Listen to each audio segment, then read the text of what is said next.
होते थे, तो वहां नहाने के लिए वो गया। जयदेव उनकी पवित्रता से आकर्षित होकर उनके पास पहुंचा। जब देखा कि बड़ा तेज है महात्मा के में, है ना, तो बहुत ही उनसे क्या हो गया, अट्रैक्टिव हो गया, आकर्षित हो गया और उनके पास वो गया। उसने महात्मा जी से पूछा, आप यह क्या कर रहे हैं? जयश्री, आप इधर देखें, आपका मन नहीं लग रहा है, थोड़ा सी देर की बात है, ठीक है। उसको डर लग रहा है। जयदेव उनकी पवित्रता से आकर्षित होकर उनके पास पहुंचा। उसने महात्मा जी से पूछा, आप ये क्या कर रहे हैं? इसकी क्या उपयोगिता है? संत ने कहा, यह मंत्र राज ओमकार है। जितने भी अपने मंत्र अपन पढ़ते हैं, कितने भी मंत्र पढ़ते हैं, उन सब का राजा क्या है? ओम है, ठीक है।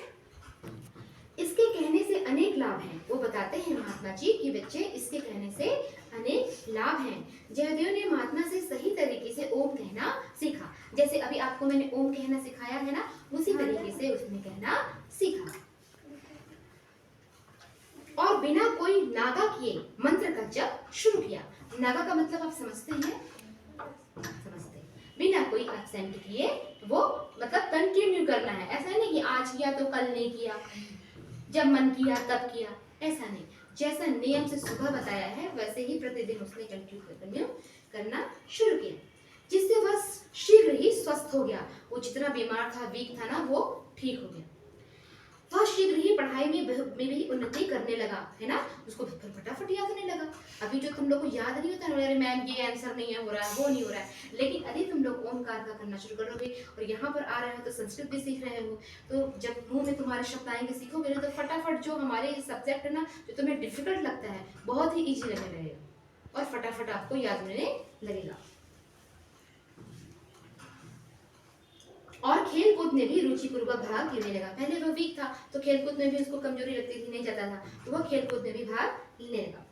वह एक स्वस्थ और बुद्धिमान लड़का बन गया।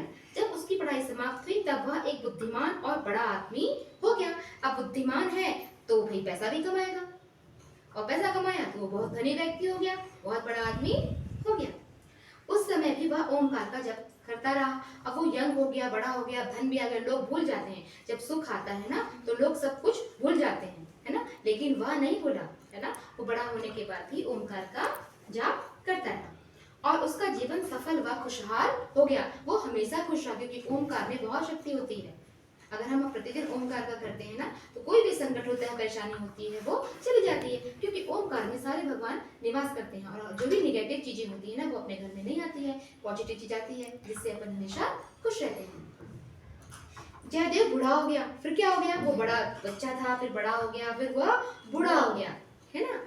जयदेव बूढ़ा हो गया और जब उसकी मृत्यु का समय आया, अब वो बूढ़ा भी हो गया, अब उसकी मृत्यु का समय भी आ गया, ठीक है। तो जब उसकी मृत्यु का समय आया तब वह उठकर बैठा। उसको याद था, क्योंकि वो सोचो बचपन से कर रहा है तो उसको याद था, और वो फिर लगा कि अब मैं इस शरीर को छोड़ने वाला हूँ, इस दुनिया से जाने वाला हूँ। तो फिर वो अपने बिस्तर में उठकर बैठ गया और जोर जोर से ओमकार का उच्चारण करने लगा। जितनी भी उसके अंदर में सांसें बची थी, जितनी भी शक्ति थी, उसने सब ओमकार में लगा दिया। उसने ओमकार करने लगा और नाशवान शरीर को छोड़कर ओमकार में विलीन हो गया, है ना। तो जो भी उसने ओमकार का किया तो अपना ये नश्वर ही तो है शरीर, इस दुनिया में अपना कुछ भी है क्या?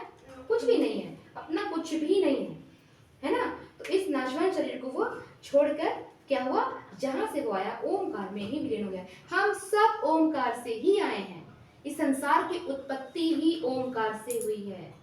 जो एक बिंदु से, कभी भी कोई चीज की शुरुआत होती है तो वो पॉइंट होता है, बिंदु होता है, तो उस बिंदु से ही पहले ओम है और उसी ओमकार में ही हम सब हैं, है ना। सारे ईश्वर हैं, उसी से हम सब कोई आए हैं, समझ गए। तो उसी में वो विलीन हो गया, मतलब विलीन हो गया मतलब उसी में समा गया।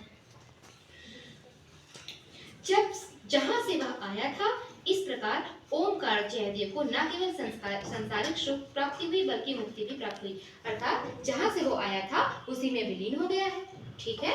और जहां इस प्रकार ओमकार से जयदेव को न केवल सांसारिक सुख मिला बल्कि क्या हुआ? मुक्ति भी प्राप्त हुई। मुक्ति बहुत बड़ी चीज है, हर किसी को मुक्ति नहीं मिलती, जो हमेशा सत्कर्म करता है, अच्छे काम करता है, जैसे इसने जयदेव ने किया, उसी को ही मुक्ति मिलती है, वही ईश्वर के उसमें विलीन होता है। नहीं तो फिर क्या होता है, आना जाना लगा रहता है और दुख भी झेलना लगा रहता है।